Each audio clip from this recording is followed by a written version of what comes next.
November 11, 12 తేదీలలో విజయవాడ మహానగరంలో మీరు అందుబాటులో ఉంటున్నారని విన్నాం సార్. అవునండి.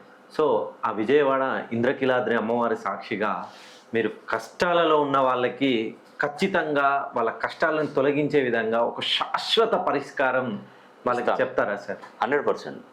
నేను ఈ నవంబర్ 11వ తారీఖు, 12వ తారీఖున నేను విజయవాడ మహానగరానికి అందుబాటులో వస్తున్నాను.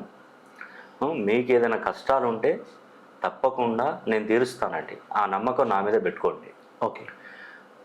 మీరు ఇప్పటివరకు దాదాపుగా చాలా వ్యవహారాలలో కూడా ప్రతి ఒక్కరి మాట వినొచ్చు, ఎక్కడికి వెళ్తే అక్కడికి వెళ్ళి మీ మొక్కులు సమర్పించవచ్చు, అన్ని విధాలుగా చేయొచ్చు. పండితులు, ఆస్ట్రాలజీ, న్యూమరాలజీ అని రకరకాలుగా ఏదైనా కష్టాలలో ఉన్నప్పుడు ఎవరైనా ఒక సహాయం చేయకపోతారా? ఒక 100 మందిని మనం డబ్బు అడిగితే కనీసం దానిలో ఒక్కరైనా సహాయం చేస్తారు అవును ఈ రోజులలో. అవును.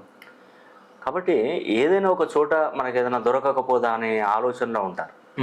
వాళ్ళ నమ్మకాన్ని నేను బ్రతికిస్తాను. ఓకే. నీ కష్టాలన్నీ తీరుస్తాను. ఓకే. ఆ తల్లి విజయవాడ అమ్మవారి కనకదుర్గ సాక్షిగా మీ కష్టాలన్నీ తీరుస్తాను.